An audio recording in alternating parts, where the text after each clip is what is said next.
Hello and welcome to Mailbag Preview Show, episode 306. We're down a few players this time around. The captain, he's gone. He's in Brisbane.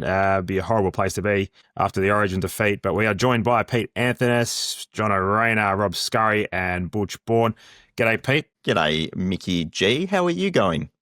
Depressed, sad by the loss of the Blues. We'll touch on that later. But yeah, what do you do? What do you do? I guess probably good segue to throw to Jono because he probably doesn't care about the result of the Origin. G'day, mate. No, I think the game started at 10 p.m. my time, so I watched the first 5 minutes and then I went to sleep and woke up and had a look at the score. I found that interesting enough, but that was about it. Rob Scurry, obviously Canterbury yesterday into an Origin defeat. How are you feeling this morning? I still haven't tuned in my terrestrial channels, so I couldn't watch the Origin. But yeah, anyway, New South Wales lost. But yeah, not a bad day at Canterbury. Track played pretty well. Finally got some out of Monarch Spray at the end of the day after looming up the week before at Warwick Farm. He did the right thing by me this week. It's good. I was on Cadillac. Looked like I had you on toast at 200 and absolutely just give it up, didn't it?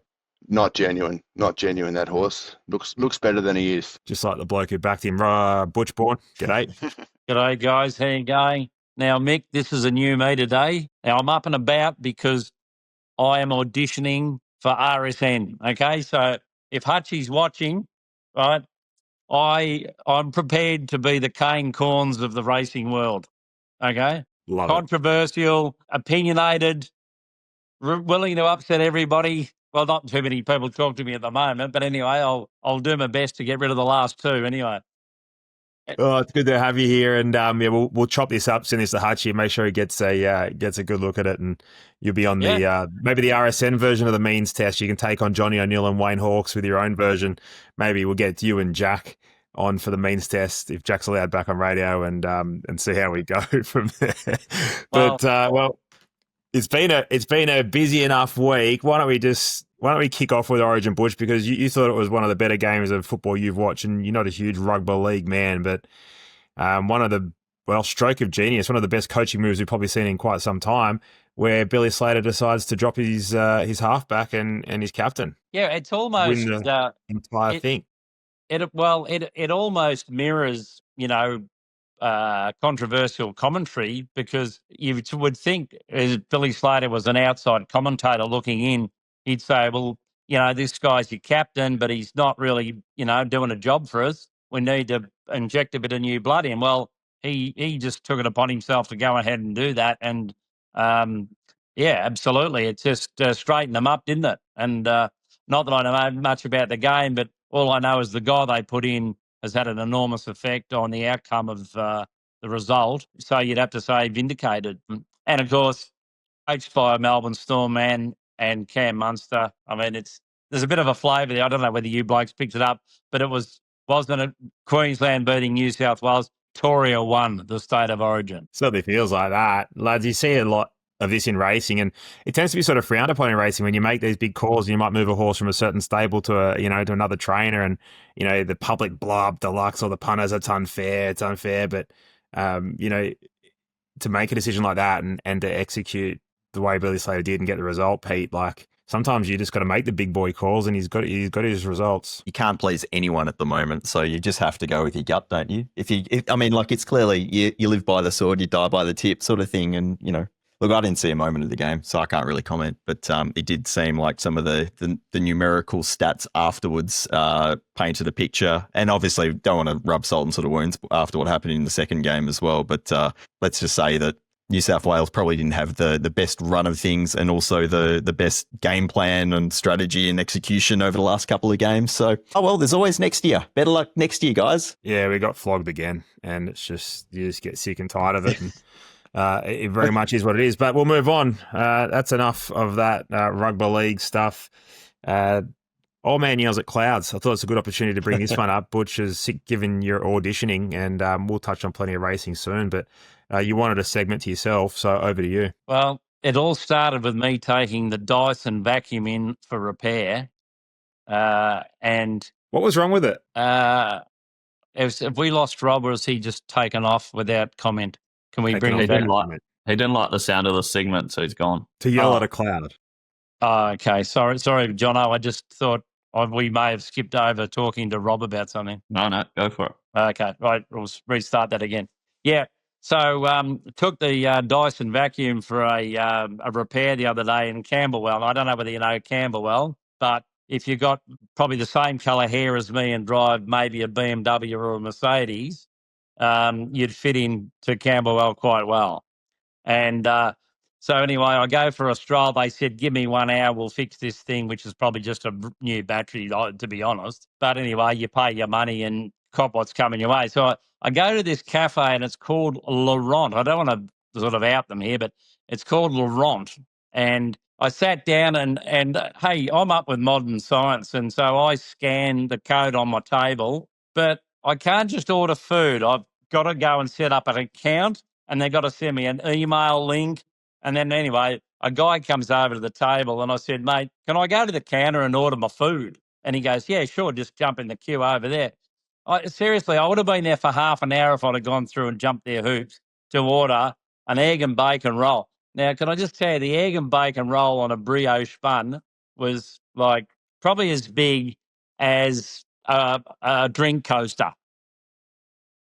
So if you want to know what Camberwell's like, grey hair, BMWs, SLRs, and egg and bacon brioche rolls that big. But $16 for the bacon egg roll, do you think? Is that about right? Or I had to ring my bank manager before I put it through, but it was, along those lines. But seriously, do we have to, do they need your social security number just to order a coffee? The worst thing is that, like, these days, I went for a drink after last Thursday after the show I did, and you order your own drinks at the table, so you get the QR code. Then they ask you for a tip. Oh, yeah. I've just done all the hard work myself. Now you want me to give you a tip? Yeah, but what about this one? When the options are 5, 10 or 20%, that's the only options. And you can't, unless you click one of them, you can't move to the next step. Oh, it's outrageous.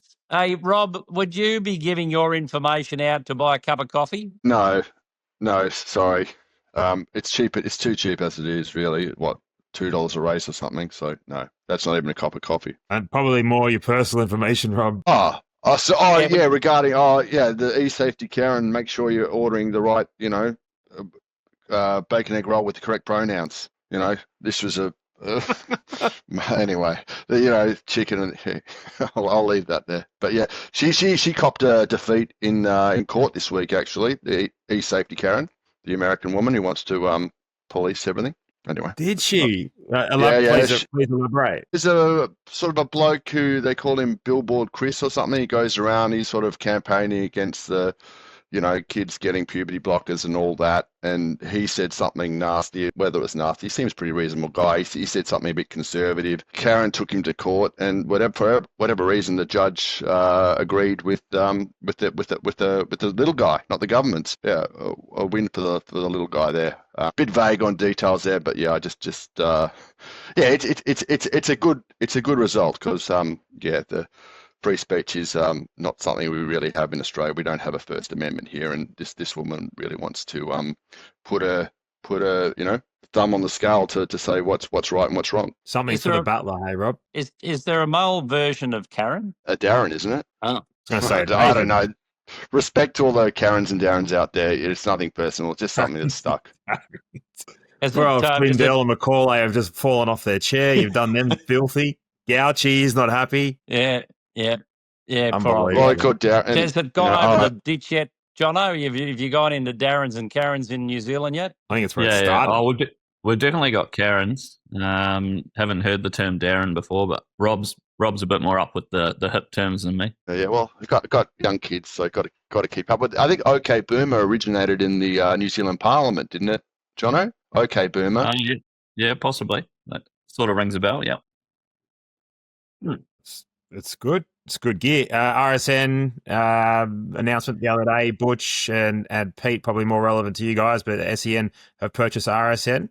What are your thoughts on that as a setup? Obviously, Butch, you're completely on board, looking for a new gig.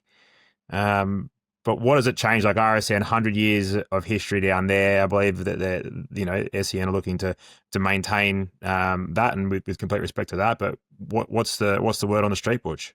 A lot of people might take this to heart, but I think they're going to stop giving out the scratchings over the radio. So that might set a few people back a little way.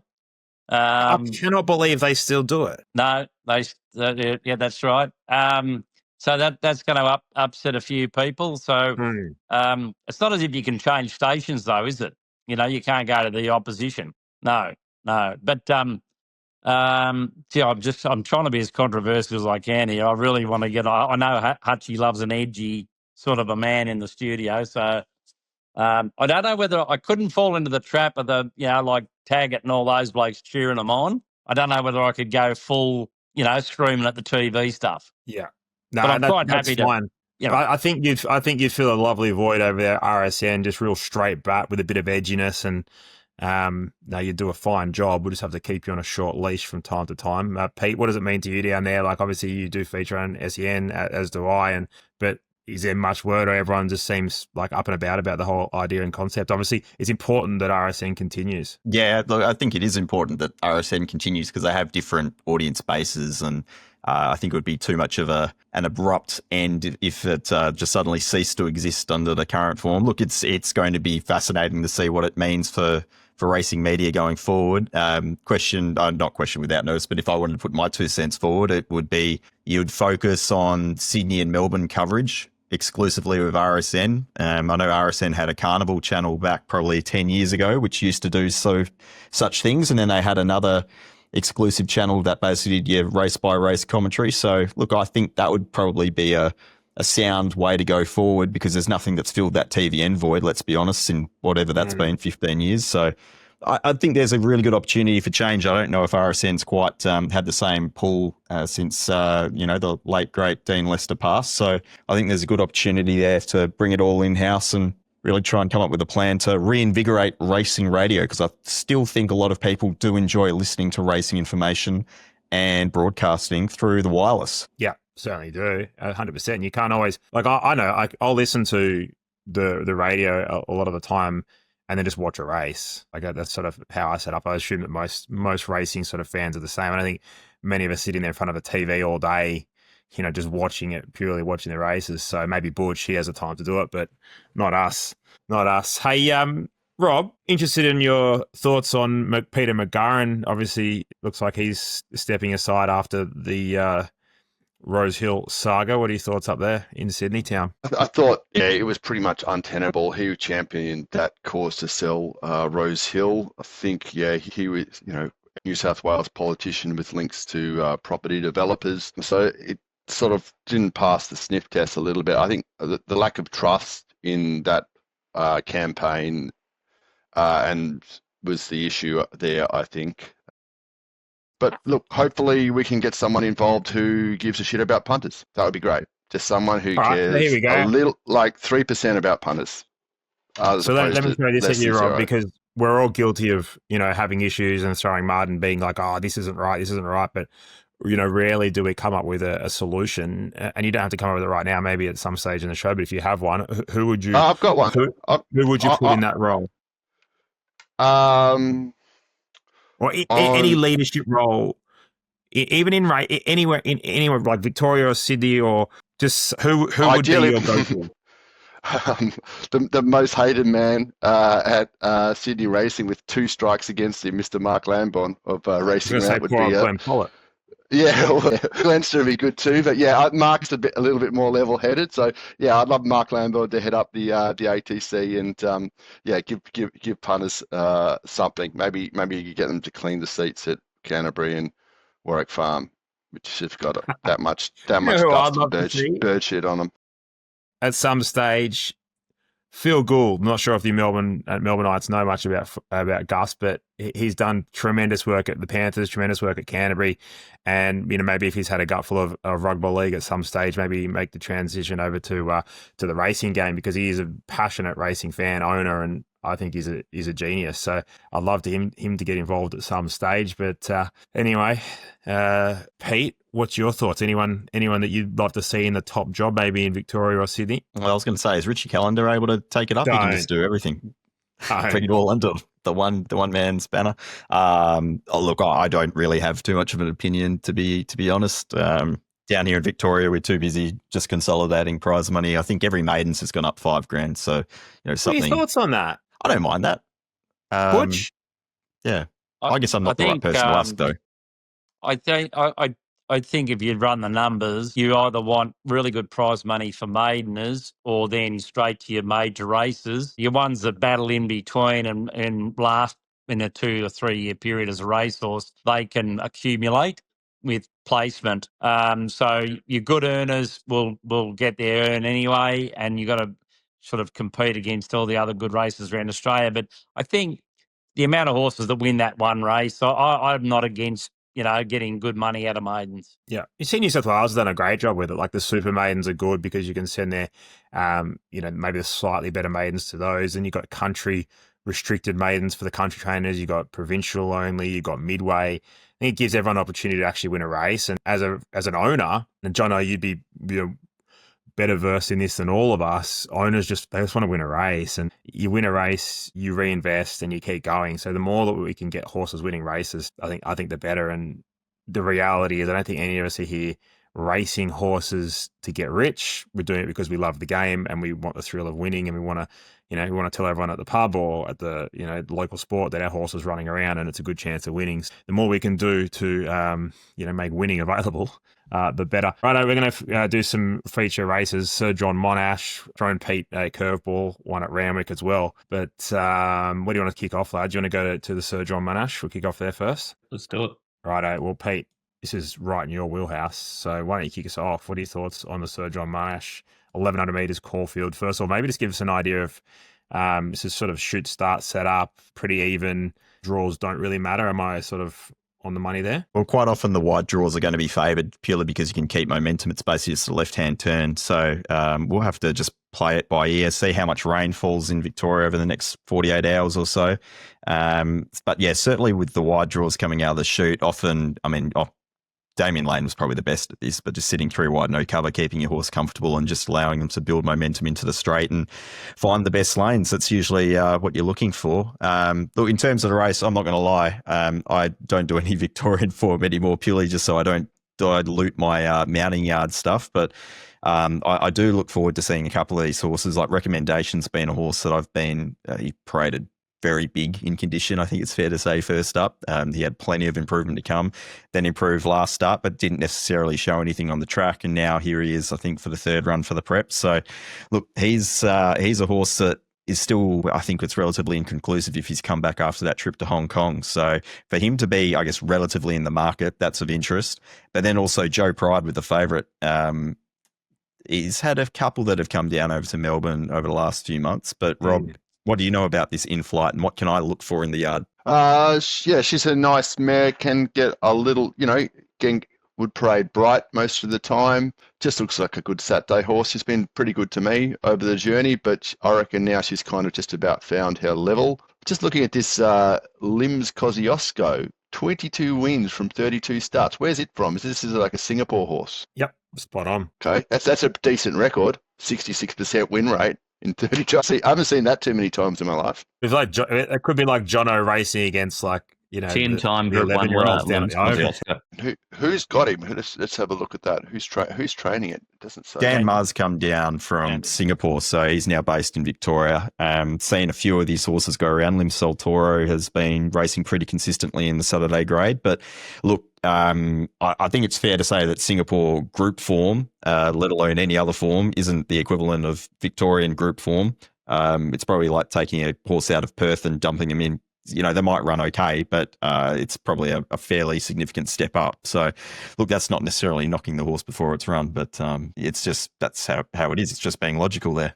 In flight looks the deserved favourite for mine. I think goes down there, rain affected track suits and been in good form, right? Won its last 2, only beaten by Dragonstone, which is that horse has come out and has been going all right. So. Rob, you'd be happy to push that horse down there. I'm assuming Pete sees what it does in the parade. No knocks on it. Wet track suits. Yeah. I'd say it seems short enough. Kalos has got some big figures at times. I think it may be more of a Flemington Straight horse, but it's been one, that lovely black horse we've been on a few times. Other than that, I don't really know any of this recommendation. I'll be interested in Pete's. Pete, you've been saying the improver, and they've been winning the last couple of weeks. So I'll be looking out for which one's improved. And doubling my bet. He's got a huge figure against his name, Caulfield 1100. He's got two really big ones. I think this might have been this race last year, actually. He won this race by 7 lengths, yeah. And then sort of failed on a heavy. I didn't fail, sorry. Ran one on a heavy and then came back and produced another really good figure again, and then hasn't really quite come back. Pete, do you think if there's anything that you've seen that he's a different horse, like last preparation or anything you've noted? Because if he gets back to those figures, he just wins the race. I mean, I think the big trick for him when he strung those three together was he was basically sitting there on speed, dictating small fields and then just obliterating them into the straight. So he hasn't really been able to lead since that.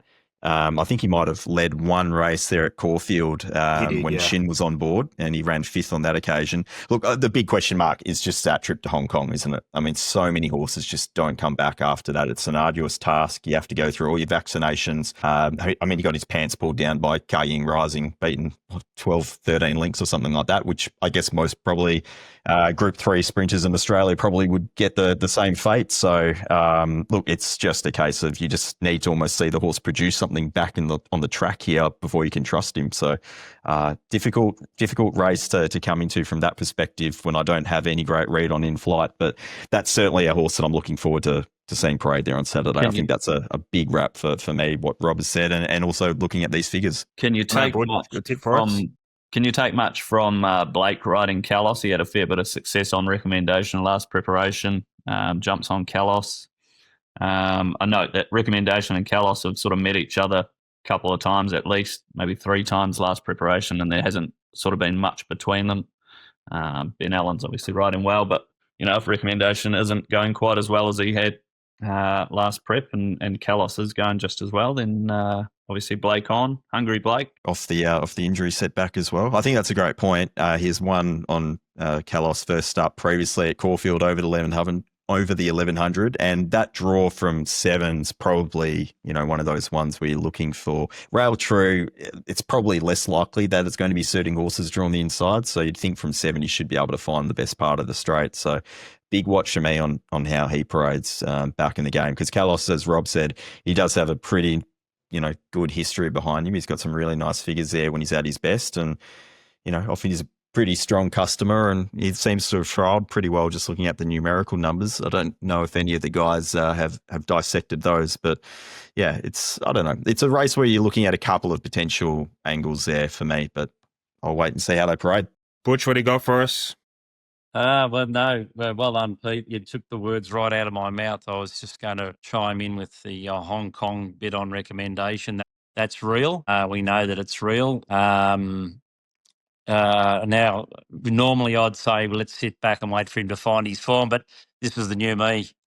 I'm going to say he could be gone this preparation. Yes. Two runs and done. Yeah, so anyway, love it. Edgy. I reckon we'll go around the mares here. Kalos, Kin, not Kalos. Kin in flight, and then the 2 locals, which is New York Luster and Chloe Cat. Yeah, they're sort of untapped. Pete, would that be right? Chloe Cat, New York Luster, they're relatively untapped horses. Yeah, I mean, Cat, the Cat basically ran down the straight there last start and wasn't able to get past Marble 9, but didn't look particularly comfortable in run, to be fair. So I think we'll be much better suited back around a bend. Gate 10, Geordie Child's on board, who's got a good association with the horse, winning both those races earlier this prep. So I think obviously the market's respectful there, and I mean $5.50 looks about right.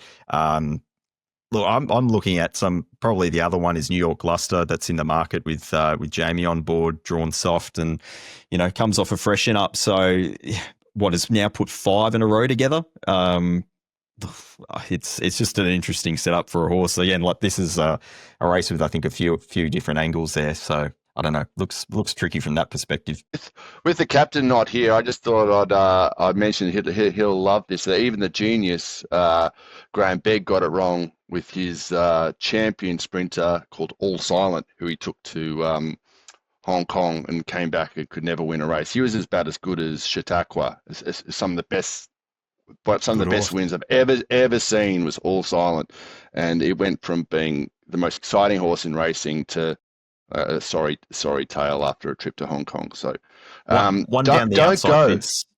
Yeah, one down the outside fence one day, All Silent. I think in Sydney, but basically just came straight to the outside fence on a day when all the rivals were holding the inside and basically nailed them on the line. I've been looking for quite a while to try and find that video footage. So if anyone has it, send us put it in the comments. I remember that one, Pete. I do remember him tripping up the great Greg Miles, like Greg not even calling him until he'd won. You know, it was down the straight at Flemington, like 1100 or something. And then like Greg on the line, it's like he doesn't miss horses winning. You know, he didn't call it. And then, it's almost after the line, he's called All Silence, got them. So, yeah, what a great horse it was. I think it won a light. Yeah, that's a good one for YouTube. It's Lightning Stakes win against Bank Robber, and there's a Scurry horse in the race as well. But it almost tripped up Greg when it came from the 200. It picked up about 7 or 8 lengths over 1,000 metres this last 200. It's an amazing horse. Anyway.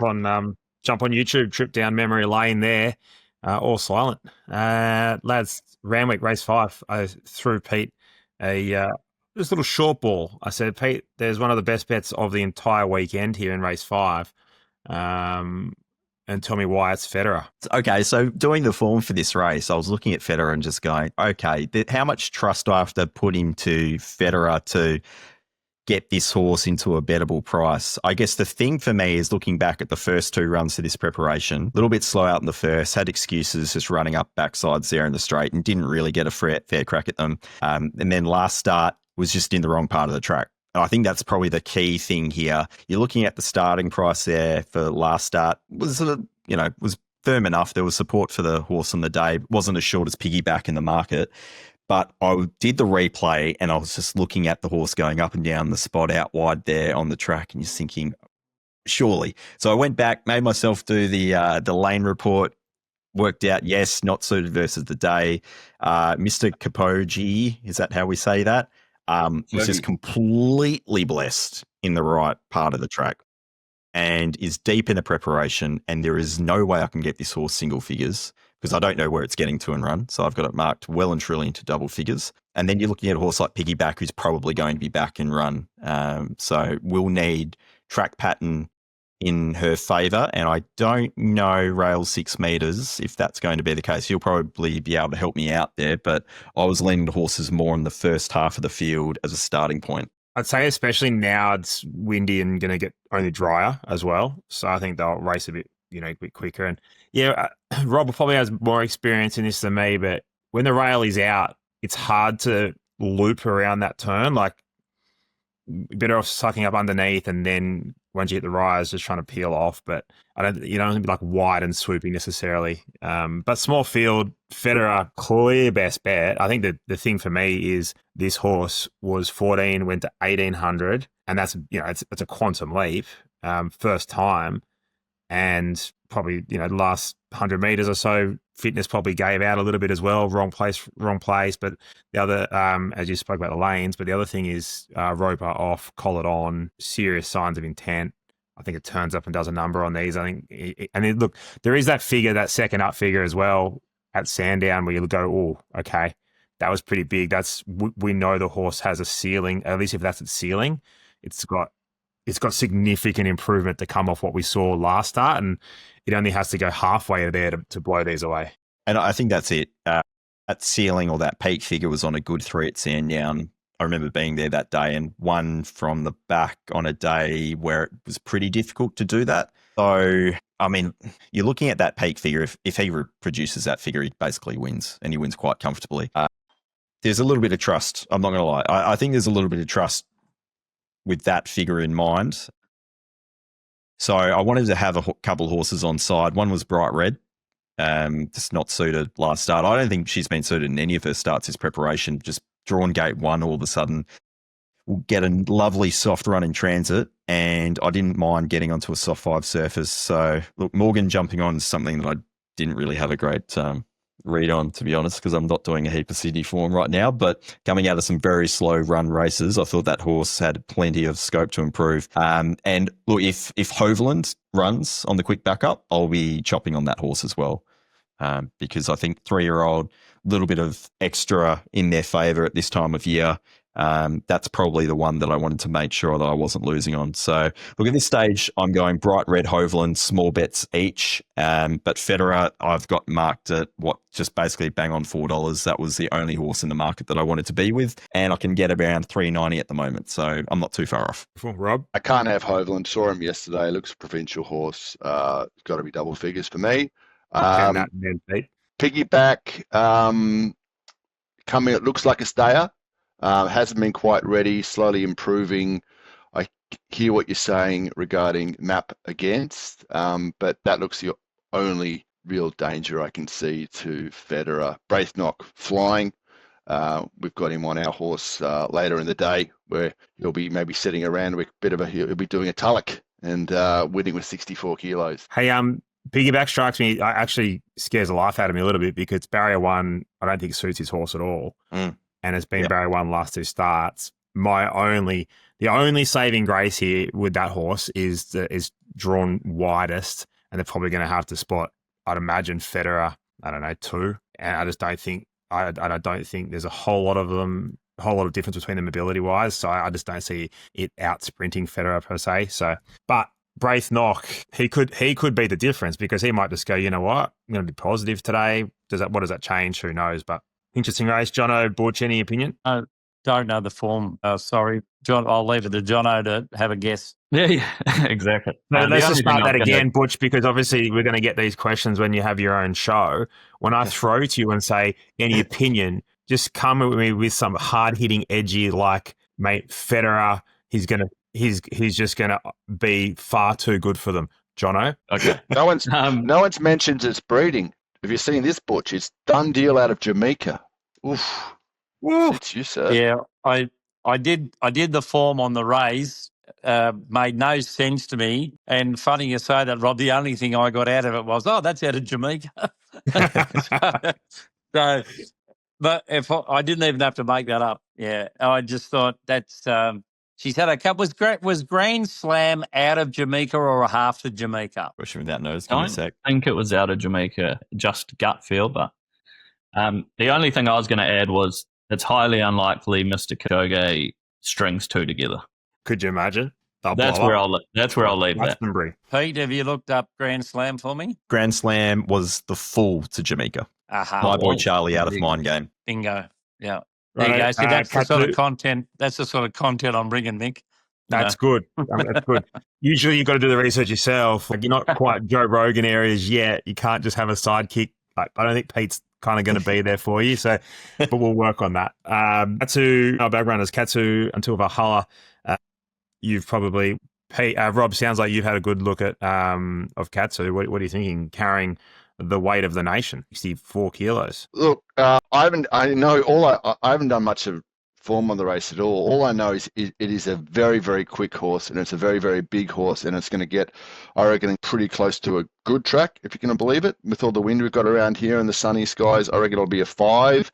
If it gets its way in front, Yiska's a pretty good Saturday horse, but the rest are not Saturday horses. So I think we've pulled the right rein. If it went to Melbourne and ran in that Monash and ran well, we'd just get more rating points. That's why we're here. We're in a 78. I think, I'm looking at Lulu, man. Yeah, Iron Will could be a pest. Mabel, Bundina, that's a pretty quick horse, but that hasn't been right for a while. So, yeah, I think, it'll probably drift in the market. A lot of people will just see 64 kilos and say no, but, it was only a week ago, Storm and Rampart 1 was 62.5 over a similar distance. Bless it. Jono? Yeah, obviously, big weight. 2 of the main chances have come out already, which is Running scared. Great, exactly. Great for us as owners. It was a good run there. First up at Sandown, he's jumped out since. Very impressive there. Obviously the weight's the one sort of query, but he's earned the weight for what his rating is. Beautiful. I think a horse. I've actually seen him in the flesh when Jack and I went down there with JD the day we did a bit of an update on him after purchase. He is a beat. You wouldn't find a bigger, stronger horse.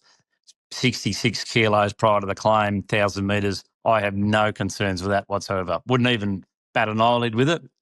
My memory does go back to a few, maybe Zeddative carried a lot of weight one day in a 1,000-metre race, but even before and beyond that. So I've got no issue. The only thing I would say if I was going to stick my nose into the whole affair would be you can't let anyone cross you.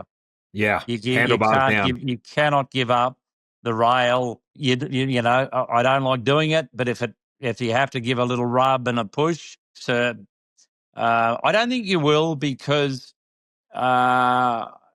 when you travel horses interstate, it really sort of gets their thinking sort of going. They get a bit of inward thinking. And you have a look, most horses that travel interstate, they will jump and run from the gates. It's a common trait with horses that have travelled. So I don't think they'll have an issue with that. I like the setup. I think it's good. Inward thinking. Would not have that on my bingo card. It's good. Well, I'll be there, Butch. Good. I'll be there. I'm not sure if you're coming out, Mick, but I'll be in the yard. I'll have a look him right in the eye, Braith, and I said, "You ping this horse. You ping it, boy." I'd love you to look in Katsu's eyes because I'm serious here. If you really think the horse looks like, if you are surprised by how well he looks, I reckon, that would be enough for me to be on because he only needs to turn up and have travelled well. He's in great form. He trialled well. He ran super first up. He trialled again nicely the other day because I know he doesn't do a lot in between, at home. And that's all he needed to tick him over. So if he presents well in the yard, Robin, which we're very keen to hear what you've got to say, that'd be enough for me. And paraded with Dapples first up at Sandown, Rob. So he should be looking very, very good again. Okay. Yeah, because the old get along, he just didn't improve like the first to the second run. I wasn't as excited about him when he went around as favourite second start. So anyway, all positive, as Jack would say. That I think he can win. There's other than Yiska, which is Mabel's hasn't won in years. Often sucks me in. Bundina, what's the next in the market? Casail, I don't know this horse. Hang on, I'll just have a quick. Casail. What? Yeah, well, it was accepted for a very, very easy, very, very winnable race yesterday at Canterbury, and they scratched, which was surprising. But this is harder. That Lululemon is probably the biggest danger, but Matt's a bit. Look, graded well the other day. I think Jono gave it a bit of a push against Get Along the other week. Hats off. But yeah, Cassiel lightly raced, I guess, upside. But look, I think we'll get $5 plus Katsu just because people won't like to bet a horse with 64 kilos. Caulfield race 9 until Valhalla goes around. Horse number 16, Logan Bates, astute booking. Does he get to 51.5 kilos, Pete? 52, I think. Yeah. Okay. That's all right. Close enough. Close enough, is good enough sort of stuff. Was aboard last time, got another win. So that's 3 wins from 20 starts. Deep into the preparation, 10th run now. You'd say rock hard fit, but gets to the 1,700 metres first time ever. Who wants to take the new ball on this one? Yep. I'll say. You go, Pete. I was just going to say she's been parading particularly well. Obviously, she didn't have very much or any experience in Melbourne until this preparation or the last 2 starts since that freshen up, and she's been particularly well focused. Her mannerisms have been fantastic in the mounting yard, which I had a little bit of concern about after some of her antics earlier in her career. Look, the 1,700 metre starts are one where they get their time. They get enough time to basically find their positions there before they hit that first corner. I suspect she'll be ridden conservatively just from the barrier. But, if Logan wanted to roll forward, I wouldn't actually say that was a bad option, given that there doesn't appear to be high speed in this race. Yeah, so not unusual. Glorious, Jakarta, British Columbia, probably the 3 key speed influences? Yep, I would agree with that. So there might actually be an opportunity there for him to basically just take her time with her and just try and find a spot in the first 5 or 6. And look, if he can do that, we saw last start, she found a really suitable race that didn't go particularly quick and she was just there and held him off. I'm excited to see how she looks again there on Saturday. John? No weight. Any rain around obviously helps her. I thought she was pretty dominant there that last win. He was pretty kind to her over that last little bit and she had the race shot to bits. So, we've obviously had a high opinion of her the whole way through. So hopefully that wins sort of, build a bit of confidence and she can keep going on with it. If you want to get involved in any mailbag horses, Jono, Jono, at the mailbag.com.au. Keep reminding myself. Jono keeps reminding me of that. AU. Should get an NZ one for you just for shits and gigs. Yeah, sure. Velia, Cody Morgan. There's still 40-odd% left. She's one of the best buys I've seen in quite some time. Cody's wrapped, back in work soon, ready to go. If you want to get involved in her, email Jono. It'd be crazy not to. Cheap enough. Hanseatic. Jono, still available as well. Yep, still got a few shares in the Hanseatic, not many. She trials tomorrow at Kilmore. And of course, that's not Hanseatic, but that's a Hanseatic filly. Sorry, yes. Yeah, the Hanseatic filly. She's been pretty impressive in a couple of gallops there at home, a jump out there at home, beating race winners. So, exciting to see her at the official jump outs and hopefully she can jump out well and then we're getting closer to the races with her. Beautiful. All right, we'll wrap up the show with a question. We'll get listeners involved as well. So you're watching this on YouTube. Let us know your opinions, but we'll start off here. We'll go in the order that I can see, which is Rob, Butch, Jono, Pete. I've asked you to give me a 2-year-old and a 3-year-old currently. So obviously they'll turn 3 and 4, just in case for those anyone might be getting confused. That you want to take into next season, Rob Scurry. Look, I don't like any of the 2-year-olds other than the winner of the two of the Triple Crown race. Other than Mailbag 2-year-olds, I don't like any of them. Maybe the one that won the 2 Group 1s for the Hawks team, but no, I think they're all pretty average. Nepotism? Yeah, okay, nepotism and 3-year-olds. I will one day get some money out of Swift Falcon. I will follow it till the end. Off a cliff. We'll need a GoFundMe page for you if you keep doing that. Butch, what do you got? I can't go past Matt Laurie's horse that won the size. Rob and I were there that day. Vinrock. Vinrock, yeah. I picked him out of the yard that day, Rob. You loved it. Strong masculine style of horse. Yeah, I forgot about that. Nepotism and Vinrock. Then they're 2, but you only get one, Rob. All right, yeah. I'm all right. I'll go to Vinrock then. Thank you, Butch. Yeah, I'm with you, brothers. Yeah, good on you, mate. Yeah, I just wanted you to pump my tyres up. I didn't want your tip. So definitely Vinrock. 3 going for. You did ask me this earlier, Ganno, and I can't. One doesn't roll off the top of my bloody mind here, so I'll just stick to Vinrock. That'll do me. What about Lady Shenandoah, Autumn Glow, Treasure the Moment, Private Harry, Butch? They're already there. They're already there. Give me something that's going to get there. Want.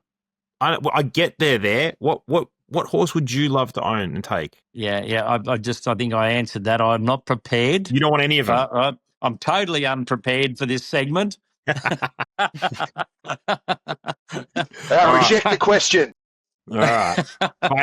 Failing to prepare is preparing to fail, Jono. This is bad for the audition, I can tell you. It's not good. 2-year-old Autumn Boy. Thought he was pretty impressive there in Queensland in the, whatever it was, listed race with J-Mac on. Really liked the way he won that race, and the start priority was big odds, but he bet Central Coast, which I think has a bit of a big sort of push around it. So he's 2 from 2, and I think he can go on with it by the Autumn Sun. And the 3-year-old, I'll go Alabama Lass, the Kiwi who came over to Flemington and was a good winner there back in March. She She was very good over here, and then she backed it up by going over to Flemington and winning, and I think she can keep going on with it as well. I'll do something a bit different. I'll stick with WA. 2-year-olds, look, there'll probably be a few of the popular choices with Talk & Co, Yes Queen, Just to Fly, but I'll go for Luana Miss, who was backed into favouritism versus Talk & Co and Yes Queen in the gym crack and just went amiss, didn't come up. So looking forward to seeing her come back as a 3-year-old. I think she's got a fair bit of scope, to use that awful term. And then for the 3-year-olds, look, Uncle Bob's got opportunistic, which looks like he could be anything, but he is a gelding, and I'd rather go with the filly Machine Gun Gracie, who won the Oakson Derby, and can't wait to see her in some open class later this year. Beautiful. Private Harry for me, the 3-year-old, and I'm going to throw one out of left field. Maybe Western Swindon could be one that comes back bigger, better, stronger as a 3-year-old. Well, that's it. Get involved. Let us know your thoughts. Been a pleasure. See you, lads. Yeah, mate.